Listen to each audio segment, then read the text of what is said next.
Private പാർട്ടിൽ എത്രത്തോളം ആഴമുണ്ട്, എത്ര ആൾക്കാർ പ്രൈവറ്റ് പാർട്ട് കയറിയിട്ടുണ്ട്. ഇത് പച്ചക്കാണ് ഇടുന്നത്. നിന്റെ പ്രൈവറ്റ് പാർട്ടിൽ മുളക് പൊടി തേക്കണം.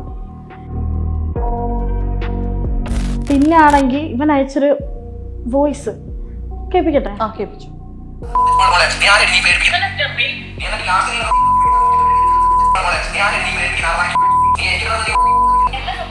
സിസ്റ്ററിനെ പറയുന്നുണ്ടല്ലേ?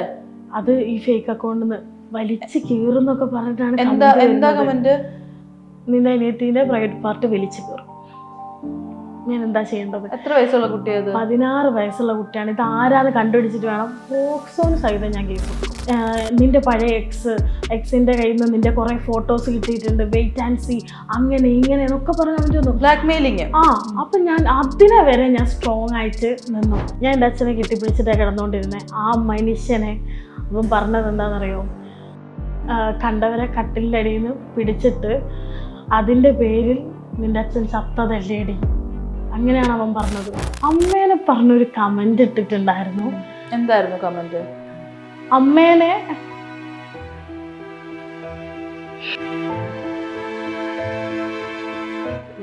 തരുവോ, അങ്ങനെയുള്ള ടൈപ്പ് ഒരു കമന്റ്. പിന്നെ എൻ്റെ അമ്മ എന്നെ പിഴച്ച് പറ്റതാന്ന് പറയുന്നത് അതൊക്കെ യദുവാണ് പറഞ്ഞത്. എന്നിട്ട് ഈ വോയിസ് മൊത്തം ഡിലീറ്റ് ചെയ്യുക.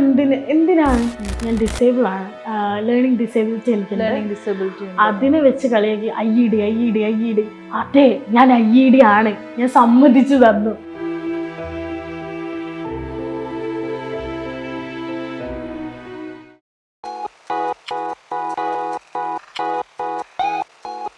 Hello and welcome to global village. It's me Noorjahan and ഇന്ന് എൻ്റെ കൂടെയുള്ളത് ലയ അജേഷാണ്. വെൽക്കം. ലയനെ നമ്മൾ ഇപ്പോൾ റീസെൻ്റ്ലി കുറച്ച് നാളായിട്ടൊക്കെ ഇൻസ്റ്റയിൽ വീഡിയോസൊക്കെ ഇടയ്ക്കിടയ്ക്ക് ഇങ്ങനെ പോപ്പപ്പ് ചെയ്ത് വരുന്നുണ്ട്. ബട്ട് ഇപ്പോൾ കുറേ ഇഷ്യൂസിലൂടെയൊക്കെ പോകുന്നതായിട്ട് തോന്നി. എയറിലാണ്. ഞാൻ സത്യം പറഞ്ഞാൽ ലയനെ ഒരു ദിവസം വെളുപ്പിനെ ആണ് മെസ്സേജ് ഇട്ടത്. വെളുപ്പിനാണ്. അപ്പോ എനിക്ക് ഉറക്കമില്ലായിരുന്നു. ചേച്ചിയുടെ മെസ്സേജ് അപ്പം തന്നെ സീൻ ചെയ്തിട്ട് പെട്ടെന്ന് സ്പോട്ടിൽ മെസ്സേജ് തന്നു. ഞാൻ എല്ലാവർക്കും റിപ്ലൈ കൊടുക്കുന്നുണ്ടായിരുന്നു.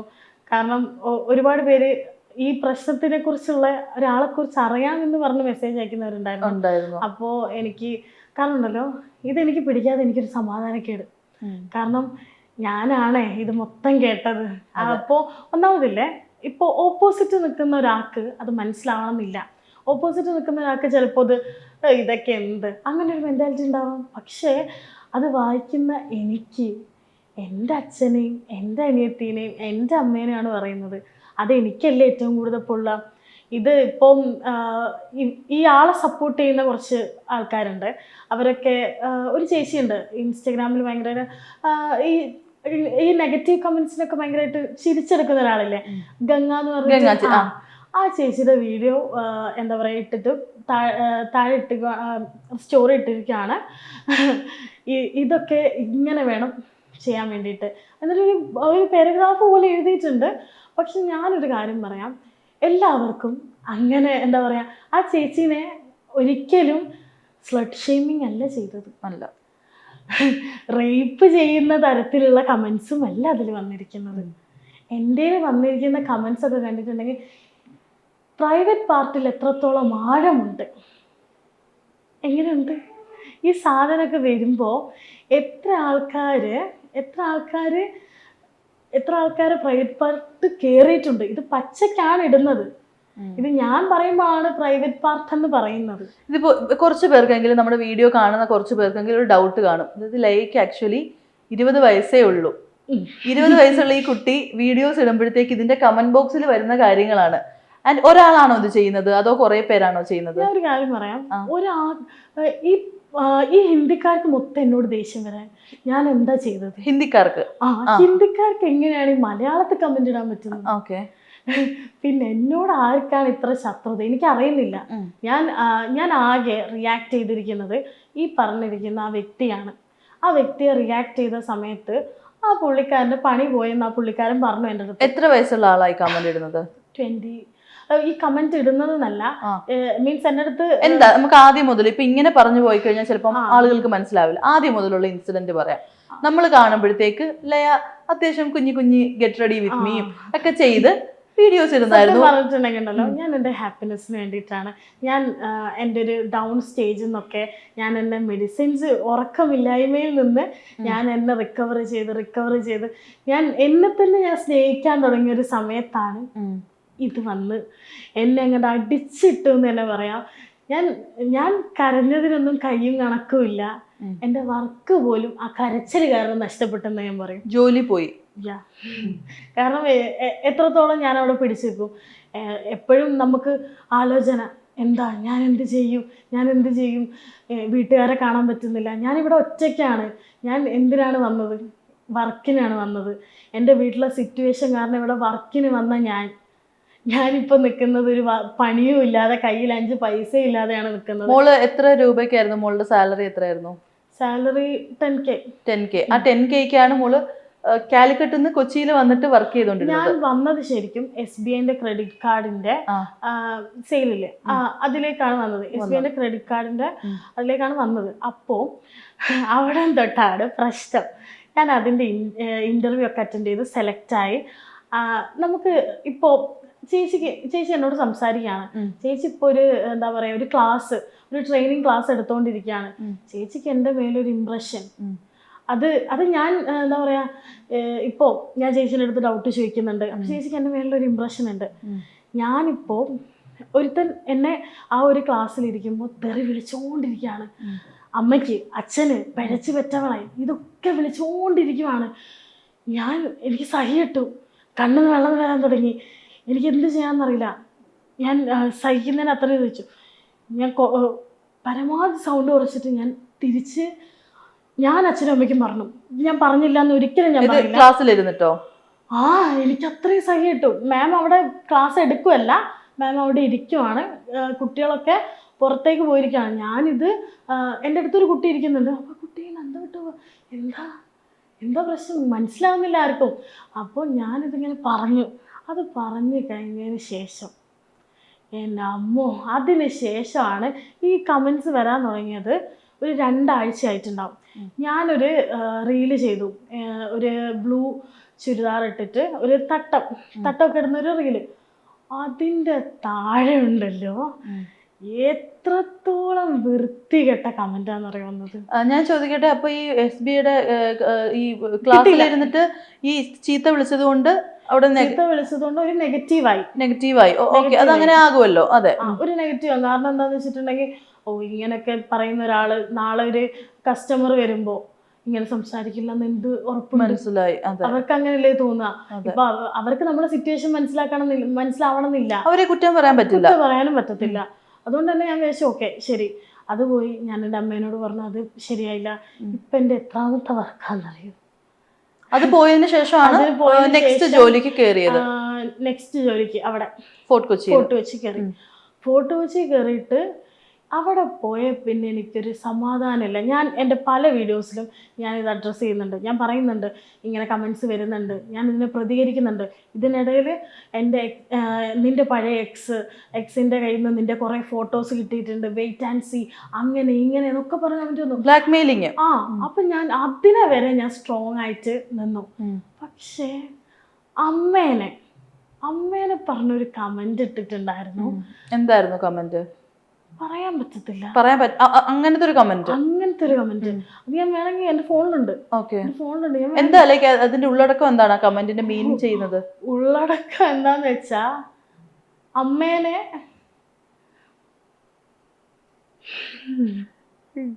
ഞാനത് പറയാ തരുവോ അങ്ങനെയുള്ള ടൈപ്പ് ഒരു കമന്റ്. ഇതെല്ലാം ഒരാളായി പ്രൈവറ്റ് പാർട്ട് വെച്ചിട്ട് അതിനെ ഉപമിക്കുക. എത്രത്തോളം എനിക്ക് സഹിക്കാൻ പറ്റുന്നതിന് അപ്പുറമായി ചേച്ചി.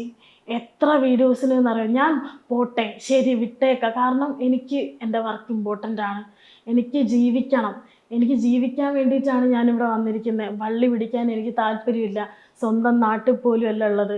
സ്വന്തം നാട്ടിലൊരു കേസ് കൊടുത്തപ്പോൾ എനിക്ക് കിട്ടിയ പ്രതികരണം 16 വയസ്സുള്ള കുട്ടിയൊക്കെ കൊന്നാൽ പോലും തെറ്റില്ല, ഇങ്ങനൊരു പ്രതികരണമാണ് വന്നത്. അന്ന് ഞാൻ വിചാരിച്ച കാര്യമാണ് ഇനി ഇങ്ങനൊരു കേസായിട്ട് ഞാൻ പോകത്തില്ല. പക്ഷേ ഇത്രയും ഗതികെട്ട അവസ്ഥയായപ്പോഴാണ് ഞാൻ കേസായിട്ട് പോയത്. എന്നിട്ടോ എന്തായി? ഒന്നും ആയില്ല. ഓക്കെ, അപ്പോൾ ഈ പറഞ്ഞ പോലെ നമ്മൾ നേരത്തെ പറഞ്ഞു വന്നതുപോലെ തന്നെ ഈ ഗെറ്റ് റെഡി വിത്ത് മീ ഒക്കെ വീഡിയോസ് ഒക്കെ ചെയ്തുകൊണ്ടിരുന്ന ആള് പെട്ടെന്നാണ് ഈ പറയുന്ന പോലെ കമന്റ്സ് ഒക്കെ വരാൻ തുടങ്ങിയത്. സത്യം പറഞ്ഞിട്ടുണ്ടെങ്കിൽ ആൾക്കാർ ശ്രദ്ധിക്കാൻ തുടങ്ങിയത് റിയാക്ഷൻ വീഡിയോസ്, കമന്റ് റിയാക്ട് ചെയ്ത് തുടങ്ങിയപ്പോഴാണ് ശ്രദ്ധിക്കാൻ തുടങ്ങിയത്. എനിക്ക് വരുന്ന കമന്റ്സിൽ ചേച്ചി റിയാക്ഷൻ വീഡിയോ കൊള്ളാം കേട്ടോ, ഞാനൊരു റിയാക്ഷൻ ബ്ലോഗർ അല്ല. സത്യം പറഞ്ഞിട്ടുണ്ടെങ്കിൽ ഈ 16-17 വയസ്സുള്ള കുട്ടികളൊക്കെ എന്താ കമന്റ് ഇടുന്നതെന്ന് അറിയോ? പോയി ചത്തൂടേടി തടിച്ച്. തടിയുള്ളതാ പ്രശ്നം. തടിയുള്ളതാണ് പ്രശ്നം. എൻ്റെ ഇൻബോക്സിൽ വന്നിട്ട് പറഞ്ഞതാണ്, തടിച്ചിട്ടുള്ളവരൊന്നും വീഡിയോ ചെയ്യാൻ പാടില്ല, നിന്റെ വീഡിയോ എനിക്ക് ഇഷ്ടമല്ല. ഞാൻ പറഞ്ഞു നീ കാണണ്ട, അതല്ല നീ വീഡിയോ ചെയ്യാൻ പാടില്ല. അപ്പോൾ ഞാൻ ചോദിച്ചു നിൻ്റെ വീട്ടിലുള്ളവരൊക്കെ തടിച്ചിട്ടാണെങ്കിൽ നീ എന്ത് ചെയ്യുമായിരുന്നു? എൻ്റെ വീട്ടിലുള്ളവർ അങ്ങനെയല്ല. അതേപോലെ തന്നെ ഇങ്ങനെ ചത്തൂടേതും പറഞ്ഞിട്ടൊരു സെക്കൻഡ് കമൻറ്റ് ഇട്ടു.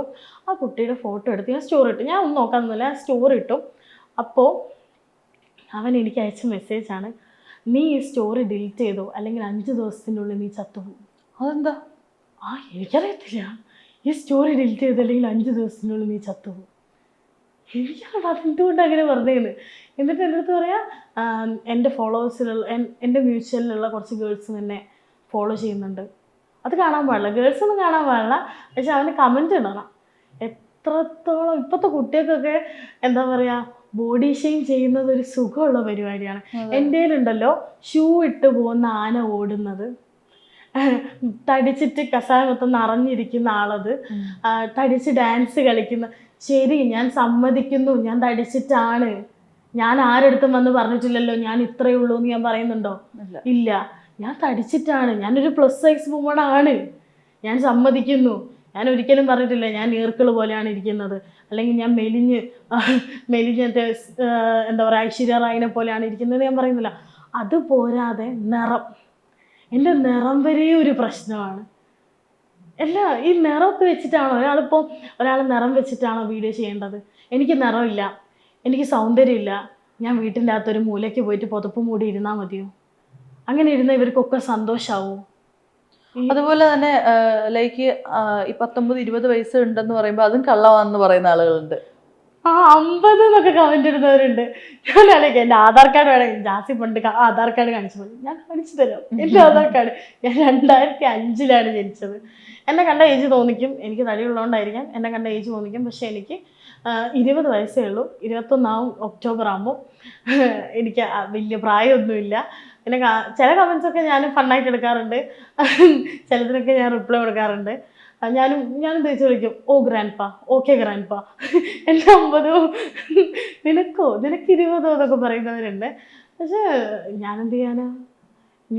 ഞാൻ കഴിച്ചുണ്ടാക്കിയതല്ല, ഞാൻ ജനിച്ചപ്പോഴേ ഞാൻ ചെറുപ്പം തൊട്ടേ എൻ്റെ ഫോട്ടോസിലൊക്കെ ഞാൻ ഇങ്ങനെയാണ്, ഞാൻ നല്ല ഗുണ്ടുമണിയാണ്, ഞാൻ അങ്ങനെ തന്നെ പറയും, അങ്ങനെ തന്നെയാണ്. അതിലെനിക്ക് പറയാനൊരു മടിയില്ല. അന്ന് തൊട്ടേ എനിക്ക് കവളും കാര്യങ്ങളൊക്കെ ഉണ്ട്. എന്ത് പറയാൻ, ഇവരൊന്നും നമുക്ക് തിരുത്താൻ പറ്റത്തില്ല, കാരണം ഇവരെ മെൻറ്റാലിറ്റി അങ്ങനെ ആയിപ്പോയി.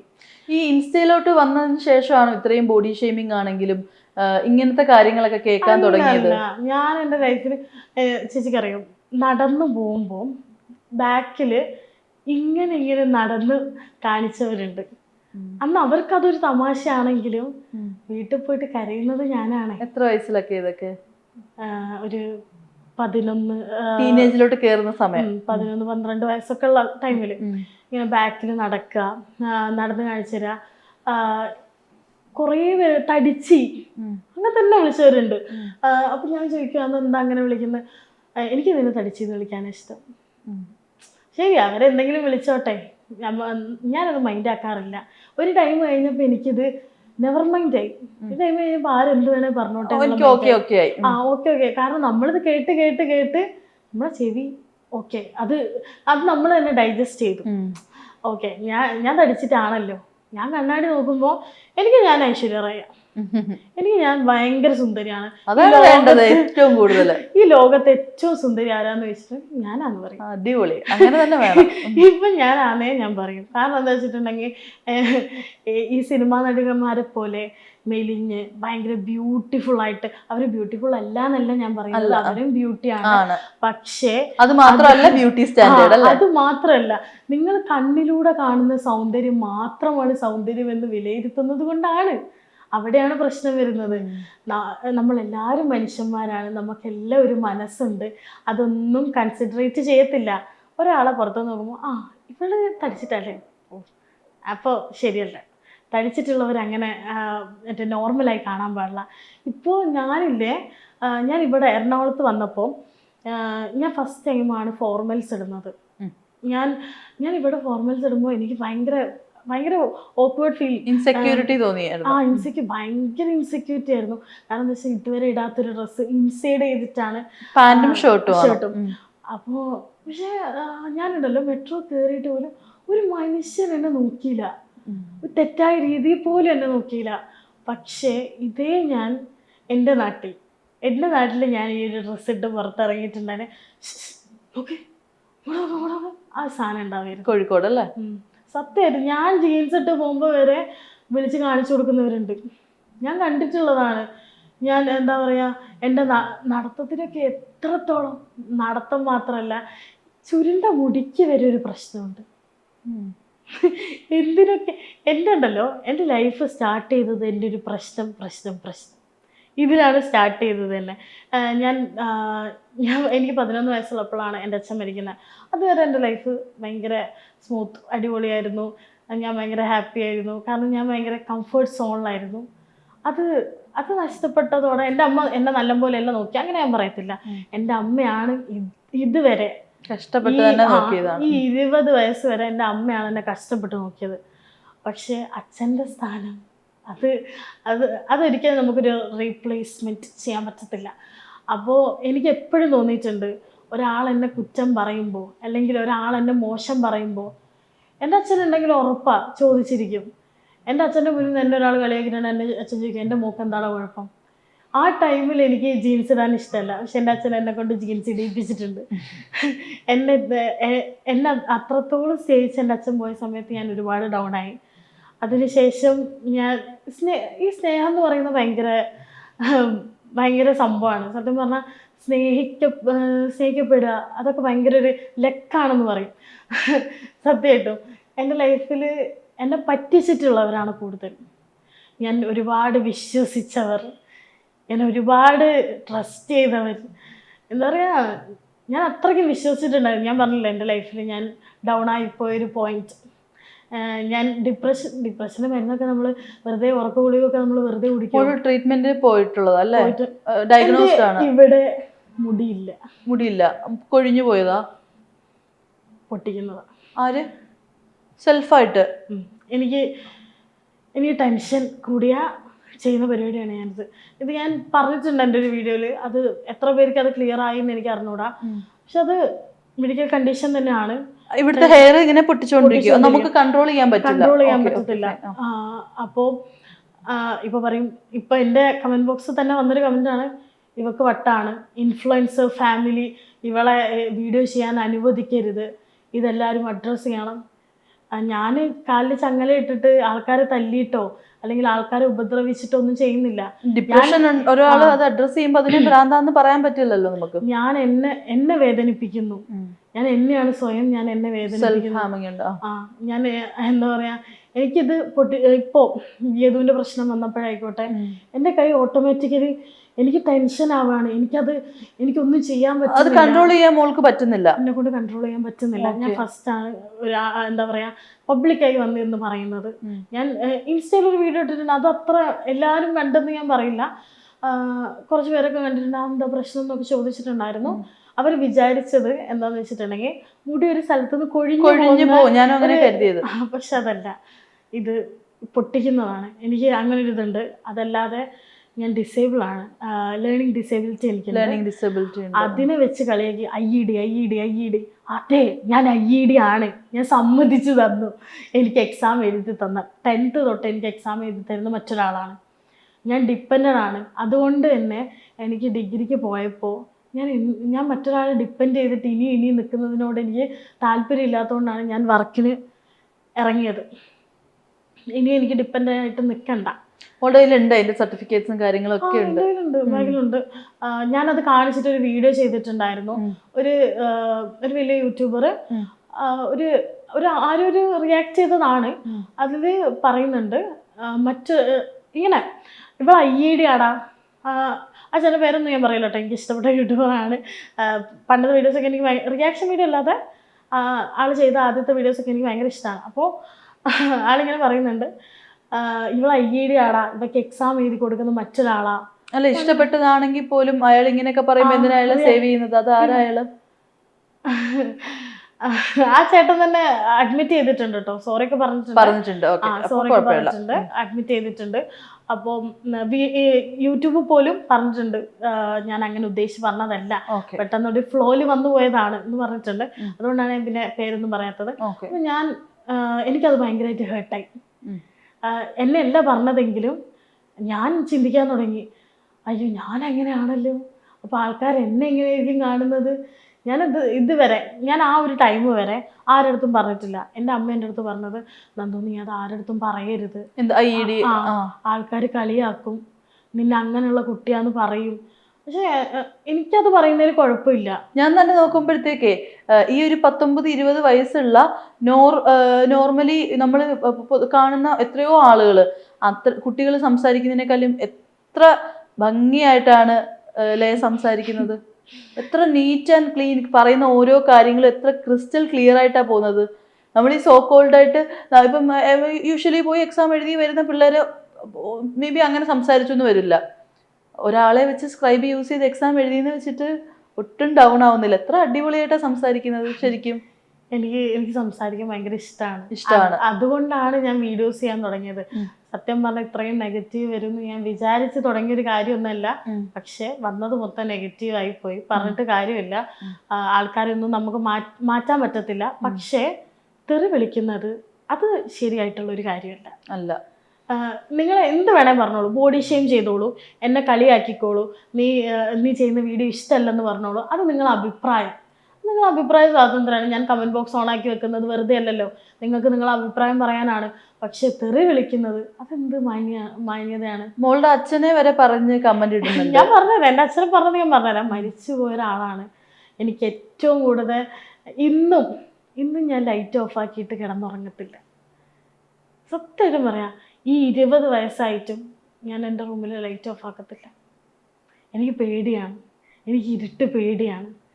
ഞാൻ എൻ്റെ അച്ഛനെ കെട്ടിപ്പിടിച്ചിട്ടാണ് കിടന്നുകൊണ്ടിരുന്നത്. ആ മനുഷ്യനെ അവൻ പറഞ്ഞത് എന്താണെന്നറിയോ, നിൻ്റെ അച്ഛനെ കണ്ടവരെ കട്ടിലിൻ്റെ അടിയിൽ നിന്ന് പിടിച്ചിട്ട് അതിൻ്റെ പേരിൽ നിൻ്റെ അച്ഛൻ ചത്തതല്ലേടി, അങ്ങനെയാണ് അവൻ പറഞ്ഞത്. സെക്സ് റാക്കറ്റിൽ അല്ലേടി നിൻ്റെ അച്ഛൻ. ഇങ്ങനെയൊക്കെ പറയാനുള്ള ധൈര്യം അവൻ എവിടെ നിന്ന് വന്നു? ശരിയാണ്, ഞാൻ ഒറ്റയ്ക്കാണ്. ഇത് ഇയാളുടെ അക്കൗണ്ടിൽ നിന്ന് വന്ന കമന്റ് ആണോ? അല്ല, ഇവൻ ഇട്ട കമന്റ് എന്താന്ന് വെച്ചിട്ടുണ്ടെങ്കിൽ ഡ്രസ്സിന്റെ ഉള്ളിലേക്ക് നോക്കുന്ന പോലത്തെ ഒരു GF ഇട്ടു. അതായത് ഇപ്പൊ മെയിൻലി ഇഷ്യൂ നടക്കുന്ന ഈ യദു ഇട്ട കമന്റ് ഡ്രസ്സിലോട്ട് നോക്കുന്ന പോലെ കമന്റ് ഇമോജി ഇട്ടു. അപ്പൊ ഞാൻ ഇട്ടത് ഞാൻ കൃത്യമായിട്ട് പറഞ്ഞുതരാം. ഞാൻ പറഞ്ഞു, അമ്മായി എന്ന് വെച്ചിട്ടുണ്ടെങ്കിൽ അമ്മയല്ല, അത് പലരുടെയും തെറ്റിദ്ധാരണയാണ്. അമ്മായി എന്ന് വെച്ചിട്ടുണ്ടെങ്കിൽ അമ്മയല്ല, അച്ഛന്റെ പെങ്ങളാണ്. അപ്പോ നിന്റെ അമ്മായിന്റെ പോയി നോക്ക് മലരെ എന്നാണ് ഞാൻ പറഞ്ഞത്. അപ്പൊ ഇവൻ എന്നെ തിരിച്ച് പോടി മലരേന്ന് വിളിച്ചു. അപ്പൊ ഞാൻ വിട്ടു, അവിടെ കഴിഞ്ഞു. ഞാൻ വെച്ചു ഇനി എന്തെങ്കിലും പറഞ്ഞിട്ട് പൊക്കോട്ടെ. പക്ഷേ എന്നെ ആരൊക്കെ ബോഡി ഷെയിം ചെയ്യുന്നോ അതിൻ്റെ താഴേക്ക് ഈ പുണ്ടച്ചി, എന്ത് വാക്കാണ്? എന്നോടുണ്ടല്ലോ ഇവനെ സപ്പോർട്ട് ചെയ്ത് വീഡിയോ ചെയ്ത് ഒരു ചേട്ടൻ പറഞ്ഞതാണ്, ഇതൊക്കെ നോർമൽ അല്ലേ, ദിസ് ഈസ് ഫൺ. അവനും പറഞ്ഞ കാര്യമാണ്, ഇത് ഫണ്ണായിട്ട് എടുത്താൽ പോരെ, ഇതെന്ത് ഫണ്ണാണ്? വീട്ടിലിരിക്കുന്ന അമ്മേനെ വിളിക്കുമോ ഇങ്ങനെ? അല്ലെങ്കിൽ അനിയത്തിനെ വിളിക്കുമോ ഇങ്ങനെ? ഇല്ല. പിന്നെ എന്തുകൊണ്ട് പുറത്തുള്ളൊരു പെണ്ണിനെ വിളിക്കുന്നു? ഓക്കെ, ഈ യദുവിന്റെ അക്കൗണ്ടിൽ നിന്ന് വന്ന കമന്റ്സ് ഇത്രയാണ്. പിന്നെ ഞാൻ ഒരു കാര്യം ചോദിക്കട്ടെ ചേച്ചി, ഇപ്പോ ഗൾഫിലാണെന്ന് പറഞ്ഞു, ആളുടെ ജോലി പോയെന്ന് പറഞ്ഞു, ഇവിടെ നിന്ന് എന്തുകൊണ്ടായിരിക്കും ഗൾഫ് പോയിട്ടുണ്ടാവുക? ഓക്കെ, അതിലൊക്കെ നമുക്ക് വരാം. ഈ യദുവിന്റെ അക്കൗണ്ടിൽ നിന്ന് വന്ന കമന്റ്സ് ഇത്രയാണ്.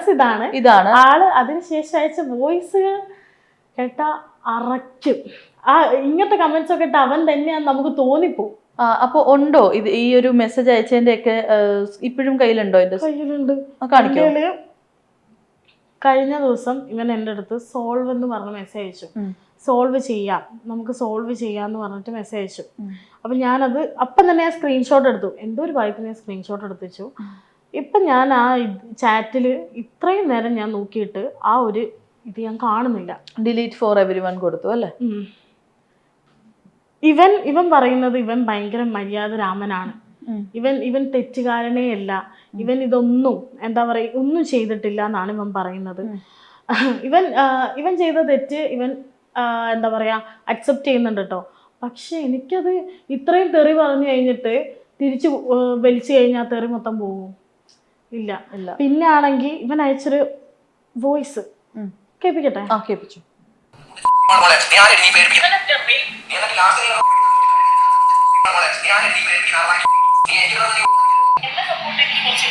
ഓ ഇങ്ങനെയുണ്ട്. ഇവൻ എല്ലാ കമന്റ് ഇട്ടേന്ന് നമുക്ക് തോന്നുമോ? പക്ഷെ എന്നാലും പ്രൂവ് ഇല്ലാതെ നമുക്ക് പറയാൻ പറ്റത്തില്ല. ഞാൻ ഇതിനകത്ത് പറയാം, ഞാൻ എന്താ പറയാ എത്തിക്കൽ ഹാക്കർ ഒരാളെ എന്നെ കോണ്ടാക്ട് ചെയ്തിട്ടുണ്ടായിരുന്നു. ആക്കി ഞാൻ കൊടുത്തിട്ടുണ്ട്. ആള് പറഞ്ഞിരിക്കുന്നത് 3 days ആണ്. കാരണം ആൾ ഇന്നലെ ഫുള്ള് രാത്രി ഇരുന്ന് കുറെ നോക്കി. പക്ഷെ അത് എന്താ പറയാ കേരളത്തിൽ നിന്ന് വന്നൊരു കമന്റ് അല്ല, അബ്രോഡിൽ നിന്ന് വന്നൊരു കമന്റ് ആണെന്നാണ് ആള് പറയുന്നത്. കൃഷ്ണ അബ്രോഡ് ആണോ ഉള്ളത്? ഇപ്പൊ അബ്രോഡ് അല്ലെന്നാണ് ആള് പറയുന്നത്. അപ്പൊ ഇൻ കേസ് നമ്മൾ ഇത് നോക്കി തെളിഞ്ഞ് ഇത് ഏതും അല്ല എന്ന് വെച്ചോ, അപ്പൊ എന്തായിരിക്കും? പേരിൽ ഞാൻ കേസ് കൊടുത്തിട്ടുണ്ട്. ഏതു ചെയ്തതിന് ഇത്രയും തെറി വിളിച്ചത് ചെയ്തത് തന്നെയല്ലേ, അല്ലാതെ ഞാൻ വിളിച്ചതല്ലല്ലോ. ഞാൻ വിളിച്ചെന്ന് പറഞ്ഞവനൊരു വോയിസ് കൊടുത്തിട്ടുണ്ട്. പിന്നെ എന്റെ അമ്മ എന്നെ പിഴച്ചു പറ്റതാന്ന് പറയുന്നത് അതൊക്കെ യദുവാണ് പറഞ്ഞത്. എന്നിട്ട് ഈ വോയിസ് മൊത്തം ഡിലീറ്റ് ചെയ്യുക. എന്തിനാണ്? ഞാനൊരു കാര്യം പറയാം. ഇപ്പൊ നമ്മള് പറഞ്ഞ കാര്യം പേടിച്ചുകൊണ്ട് ഇങ്ങനെ ഡിലീറ്റ് ചെയ്യേണ്ട ആവശ്യമില്ല. നേരത്തെ ഞാനൊരു സ്റ്റോറി ഇട്ടു, ഇതെനിക്ക് പറയണമെന്നുണ്ടായിരുന്നു. നേരത്തെ ഞാനൊരു സ്റ്റോറി ഇട്ടു. ഒരു ചേട്ടൻ എനിക്ക് അയച്ച വോയിസുകളാണ്. ഇവൻ ഗൾഫിലുണ്ട് ഇപ്പോഴും, എൻ്റെ കൂടെയാണ് വർക്ക് ചെയ്തത്. എന്താ പറയുക, ഞാൻ കണ്ടിട്ടുണ്ട് ഇവനെ. എനിക്കിങ്ങനെ മെസ്സേജ് വരുന്നുണ്ട്, ഇവൻ്റെ വിസ കഴിഞ്ഞിട്ടില്ല, അങ്ങനെയാണ് ഇങ്ങനെയാണെന്നൊക്കെ പറഞ്ഞ് മെസ്സേജ് വന്നു. അപ്പോൾ എനിക്കെന്ന് വെച്ചിട്ടുണ്ടെങ്കിൽ ഇതിൻ്റെ പുറകെയാണ് ഞാൻ. എല്ലാ ഗേൾസും എനിക്കിപ്പോൾ മെസ്സേജ് അയക്കുന്നത് എന്താണെന്ന് വെച്ചിട്ടുണ്ടെങ്കിൽ വിടരുത്. ഇപ്പം ഞാനിത് വിട്ട് കഴിഞ്ഞിട്ടുണ്ടെങ്കിൽ ഞാനിത് ഓക്കെ യദുവിൻ്റെ ക്ഷമയും കേട്ട് ഓക്കെ ഇതൊക്കെ ഞാൻ നോർമലായിട്ട് വിട്ട് കളഞ്ഞിട്ടുണ്ടെങ്കിൽ നാളെ വേറൊരു പെൺകുട്ടി ഇപ്പോൾ ഞാൻ പറഞ്ഞുതരാം. അപ്സ കെ റിച്ചി ചെയ്തൊരു വീഡിയോ കണ്ടായിരുന്നു. അതിൽ ആ ചേട്ടൻ്റെ മുഖം അവൾ കാണിച്ചിട്ടില്ലെങ്കിലും ആ ചേട്ടൻ ഒന്നും ചെയ്യുന്നില്ല അതിൽ. പക്ഷേ അതേപോലെ ഷിംജിത് ഒരു വീഡിയോ ചെയ്തപ്പോൾ എന്തായി, ആ ചേട്ടൻ മരിച്ചു.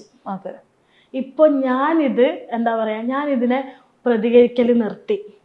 നാളെ വേറൊരു കുട്ടീൻ്റെ നേരെ ഇത് പോയിട്ടുണ്ടെങ്കിൽ എന്നെപ്പോലെ ആ കുട്ടിക്ക് ഇത് താങ്ങാൻ പറ്റിയില്ലെങ്കിൽ ആ കുട്ടി മരിച്ചു കളഞ്ഞ ഈ എന്താ പറയാ ഇപ്പം ഈ കമൻ്റ് ഇട്ടവൻ എന്താ പറയാ ഞാനിവനെ കണ്ടുപിടിച്ചിട്ടില്ലെങ്കിൽ നാളെ ഇത് ഓരോരുത്തരും കമൻ്റ് ഇടുമ്പോൾ ആലോചിക്കണം. കമൻ്റ് ഇടാൻ വേണ്ടിയിട്ട് കൈ ഇങ്ങനെ തരിക്കൂലേ, അപ്പം ആലോചിക്കണം, നാളെ എനിക്കിത് കിട്ടും, ഇങ്ങനെ ഒരുത്തനെ പിടിച്ചിട്ടുണ്ട്, അതുകൊണ്ട് തന്നെ നാളെ എനിക്കും പണി കിട്ടും എന്നുള്ള പേടി ഉണ്ടെങ്കിൽ ഞാൻ ആണ് പെണ്ണ് എന്നുള്ള വേർതിരിവ് പറയുന്നില്ല. ഞാൻ പറയുന്നത് മനുഷ്യനെ കാണുക. ഓക്കെ. അപ്പോൾ നമ്മൾ നോക്കുമ്പോഴത്തേക്ക് യദുവിൻ്റെ അക്കൗണ്ടിൽ നിന്ന് വരുന്ന കമന്റ്സ് കൂടാണ്ട് മൾട്ടിപ്പിൾ അക്കൗണ്ട്സ് നിന്ന് ഒരു 100 അക്കൗണ്ടുകളിൽ നിന്ന് കമന്റ്സ് വരുന്നുണ്ട്. എന്നിട്ട് ഞാൻ അതിന് പ്രതികരിച്ചപ്പോൾ ഈ കേസ് കൊടുത്തില്ലേ, ആ സമയത്ത് പിന്നെ ഇടുവാണ് ഇനിയും 100 അക്കൗണ്ടിൽ നിന്ന് നിനക്ക് ഞാൻ കമന്റ് ചെയ്യും. അതാരാ പറഞ്ഞത്? ഹിന്ദിക്കാർ അല്ല, ഇനിയും 100 അക്കൗണ്ടിൽ നിന്ന് കമന്റ് ഇടുന്ന മെസ്സേജ് ഇട്ടത് ആരാണ്? അതന്നെ കോപ്പി പേസ്റ്റ് അടിച്ച മെസ്സേജുകൾ ഇങ്ങനെ ഹിന്ദിക്കാർ അക്കൗണ്ടിൽ നിന്നാണ് വരുന്നത്. അത് ബോട്ട് അക്കൗണ്ട്സ് അല്ലേ? അപ്പോ ബോട്ടാണെന്ന് തോന്നുന്നു. പക്ഷെ തുറക്കുമ്പോ അവരുടെ ഫാമിലിന്റെ കൂടെ നിൽക്കുന്ന ഫോട്ടോസ് എനിക്കിപ്പോ ക്ലിയർ ആകുന്നില്ല. അതായത് ആക്ച്വലി ഈ യദുവിന്റെ അക്കൗണ്ടിൽ നിന്ന് ഫസ്റ്റില് ഇങ്ങനത്തെ ഒരു സൈബർ ബുള്ളിങ് തുടങ്ങി. അതിന് മുമ്പും ഉണ്ട് സൈബർ ബുള്ളിങ് ഉണ്ട്. ബട്ട് യദുവും ലയായിട്ട് ഒരു കോൺഫ്ലിക്റ്റ് ഉണ്ടായി. യദുവിന്റെ അടുത്ത് ഞാൻ ചോദിച്ചായിരുന്നു, നിനക്ക് എന്നെ പേഴ്സണലി പരിചയം ഉണ്ടോന്ന് ചോദിച്ചു. അപ്പൊ യദു പറഞ്ഞു ഇല്ല. ഞാൻ ചോദിച്ചു നീ എന്തിനാ കമന്റ് ഇട്ടത്? അപ്പൊ അവൻ ന്യായീകരിക്കുന്ന എന്ത് പറഞ്ഞിട്ടാണെന്നറിയോ, നീ എന്റെ കമന്റ് മാത്രമേ കണ്ടുള്ളൂ, ബാക്കി എല്ലാവരും നിന്നെ മോശം പറയുന്നുണ്ടല്ലോ. ഞാൻ നോക്ക എല്ലാവരും കിണറ്റിത്തുള്ളി, യദുവും കിണറ്റിത്തുള്ളൂ, അതാണ്. ഓക്കെ. അപ്പൊ യദുവിന്റെ ഇത് വന്നു. ആൻഡ് ഈ ഒരു ഇഷ്യൂവിന് ശേഷം യദു ഇടുന്ന കമന്റ്സ് കൂടാണ്ട് മൾട്ടിപ്പിൾ അക്കൗണ്ട്സ് നിന്ന് ഇഷ്ടം പോലെ കമന്റ്സ് വരാൻ തുടങ്ങി. അപ്പൊ ഇത് കഴിഞ്ഞിട്ട് പിന്നെ യദു കമന്റ് ഇടാറുണ്ടോ? യദുവിന്റെ ഒറിജിനൽ അക്കൗണ്ടിൽ നിന്ന് വീണ്ടും കമന്റ്സ് വരാറുണ്ടോ? ഈ യദുവിനെ ബ്ലോക്ക് ചെയ്തിട്ടതാണ്. അന്ന് ഞാൻ ബ്ലോക്ക് ചെയ്തിട്ട് ഞാൻ പിന്നെ അൺബ്ലോക്ക് ചെയ്തിട്ട് പിന്നെ ഇപ്പോഴാണ് അൺബ്ലോക്ക് ചെയ്യുന്നത്. ഇപ്പോഴാണ് ഞാൻ അൺബ്ലോക്ക് ചെയ്യുന്നത്. ഓക്കെ. അപ്പൊ ഈ പിന്നീട് വരുന്ന ഒരു group of comments Yadu arrange ചെയ്ത ആളുകളാണെന്ന് എങ്ങനെ മനസ്സിലായി? തോന്നിയത് എനിക്ക് എങ്ങനെ ഇത് തോന്നിയത് എന്നറിയോ, ഇവന്റെ വർക്ക് അന്നത്തെ ദിവസം എന്റെ അടുത്ത് പറഞ്ഞിട്ടുണ്ടായിരുന്നു, നീ ഇത് ഡിലീറ്റ് ചെയ്യണ്ടടി, നിനക്കുള്ളത് ഞാൻ തരും, നിനക്കുള്ളത് ഞാൻ തന്നിരിക്കും, ഇങ്ങനെയൊക്കെ ഞാൻ പറഞ്ഞിട്ടുണ്ട്. കംഫർട്ടബിൾ ആയിട്ടിരിക്കണോ? ഇല്ല, ഞാനിതിങ്ങനെ ഒരു ഇതിൽ വെച്ചതാ കൈ. അപ്പോ എൻ്റെ അടുത്ത് ഇങ്ങനെ പറഞ്ഞു, നിനക്കുള്ളത് ഞാൻ തരും. അപ്പൊ ഞാൻ വിചാരിക്കുന്നത് അതേപോലെ ഇവനെ പോലെ തന്നെ കമന്റ് ഇട്ട വേറൊരുത്തനുണ്ട്. അന്ന് തന്നെ ഞാൻ പിടിച്ചിട്ട് എക്സ്പോസ് ചെയ്ത് വിട്ടു. ആള് പിന്നെ ഈ വഴിക്ക് വന്നില്ല. ഇന്ന് പേടിച്ചിട്ട് എനിക്ക് മെസ്സേജ് അയച്ചു, ഞാനല്ല. ഓക്കെ. യദുവായിട്ടുള്ള ഈ പ്രശ്നത്തിന് ശേഷമാണ് ഇത്രയും ഒരുമിച്ച് ഇങ്ങനെ കമന്റ്സ് വരുന്നത് അല്ലേ? അപ്പോഴാണ് ലയ അസ്യൂം ചെയ്തത് ഇത്. പിന്നെ ആണെങ്കിൽ ഇവൻ വിളിച്ച തെറി വോയിസുകളൊക്കെ അല്ലേ, ഞാൻ കേട്ടപ്പോ എനിക്ക് തോന്നി ഇവനെ കൊണ്ട് ഇത് പറ്റും. കാരണം ഇത്രയും മോശമായിട്ട് ഇതൊന്നും അല്ല, ഈ ഞാൻ കാണിച്ച ഈ വോയിസ് മാത്രല്ല, അതിൻ്റെ അകത്ത് എന്റെ അമ്മേനെ പറയുന്നുണ്ട്, സിസ്റ്ററിനെ പറയുന്നുണ്ട് അല്ലേ. അത് ഈ ഫേക്ക് അക്കൗണ്ടിന്ന് വലിച്ച് കീറുന്നൊക്കെ പറഞ്ഞിട്ടാണ്. എന്താ കമന്റ്? നിന്റെ അനിയത്തിന്റെ പ്രൈവറ്റ് പാർട്ട് വലിച്ചു കീറും. ഞാൻ എന്താ ചെയ്യേണ്ടത്? എത്ര വയസ്സുള്ള കുട്ടിയത്? 16 വയസ്സുള്ള കുട്ടിയാണ്. ഇത് ആരാന്ന് കണ്ടുപിടിച്ചിട്ട് വേണം പോക്സോന് സഹിതം ഞാൻ കേസ് കൊടുക്കും. കാരണം ഇവൻ ഈ വരുന്ന അക്കൗണ്ട്സ് ഒക്കെ ഓപ്പൺ ആക്കി നോക്കുമ്പോൾ അത് ഹിന്ദിക്കാരുടെ പ്രൊഫൈലാണ്. ഹിന്ദിക്കാര്, എന്താ പറയാ, മലയാളികൾ ഒറ്റൊരാളില്ല. പക്ഷെ ഇത് ഇങ്ങനെ മലയാളത്തിൽ എല്ലാ കമന്റ്സും മലയാളത്തിലാണ് വരുന്നത്. എല്ലാ കമന്റ്സും മലയാളത്തില്. ഏത് പറയുന്നത് യദുവിന് മലയാളം അറിയില്ല. ഓക്കെ. ഞാൻ ഇതിന് എന്താണ് ചെയ്യേണ്ടത്? യദുവിന്റെ ഒറിജിനൽ അക്കൗണ്ട്സ് കുറച്ച് കമന്റ്സേ വന്നിട്ടുള്ളൂ, ബാക്കി മൊത്തം ഇങ്ങനെ വരുന്ന കമന്റ്സ് ആണ്. അതിൽ കൂടുതലും ഈ റേപ്പ് ചെയ്യുന്ന ഉള്ള രീതിയിലുള്ള കമന്റ്സ് അല്ലേ? അമ്മോ, അത് ഭീകരമാണ്. കമ്പിപ്പാര, മറ്റേതായിരുന്നു ഈർക്കിള്, മുളക് പൊടി, എന്ത് മനുഷ്യന്മാരാന്ന് എനിക്ക് അറിഞ്ഞൂടാ. മുളക് പൊടി അങ്ങനെയൊക്കെ കമന്റ്സ്. നിന്റെ പ്രൈവറ്റ് പാർട്ടിൽ മുളക് പൊടി തേക്കണം, എങ്ങനെയാണ് ഇതൊക്കെ ഇടുന്നതെന്ന് എനിക്ക് അറിഞ്ഞുകൂടാ. അയ്യോ, ഞാൻ ആലോചിക്കും, ഇത് ടൈപ്പ് ചെയ്യുന്ന മനുഷ്യന് ഒരു അമ്മയില്ലേ, ഒരു അനിയത്തിയില്ലേ? ഈ ഇങ്ങനെയൊക്കെ വന്ന അക്കൗണ്ട്സിലോട്ട് ലയ ഡയറക്റ്റ് മെസ്സേജ് അയച്ചിട്ടുണ്ടായിരുന്നോ? അതോ അത് അപ്പോഴേ ബ്ലോക്ക് ആക്കി വിടുകയാണോ? എന്താ ചെയ്യുന്നത്? ഞാൻ ബ്ലോക്ക് ആക്കി വിട്ടില്ല. ഞാൻ എന്താ പറയാ, ഞാൻ എൻ്റെ വീഡിയോസിലൊക്കെ ഞാൻ എന്താ പറയാ, ഞാൻ വിചാരിച്ചു എന്നെ കൊണ്ട് തീർക്കാൻ പറ്റും. കാരണം ഇതിന് മുന്നേ ഇങ്ങനെ ഇടുന്നതൊക്കെ ഞാൻ എന്താ പറയുക ഹാൻഡിൽ ചെയ്തിട്ടുണ്ടായിരുന്നു. പക്ഷെ ഇതെനിക്കൊരു പോയിന്റ് കഴിഞ്ഞപ്പോൾ എനിക്ക് പിടിച്ചാൽ കിട്ടാത്ത ഭാഗത്തേക്ക് പോയി. ഒരു പോയിന്റ് കഴിഞ്ഞപ്പോൾ ഞാൻ എന്ത് ചെയ്യും? ഞാൻ കുറച്ച് മുമ്പേ ഞാൻ കണ്ടു ഫോൺ മാറ്റി വെക്കുന്നില്ല. കാരണം ഉണ്ടല്ലോ, ഞാൻ ഫോൺ താഴോട്ട് വെച്ച് കഴിഞ്ഞാൽ അടുത്തത് വരുന്നത് ചിലപ്പോൾ വേറെ എന്തെങ്കിലും ആയിരിക്കും.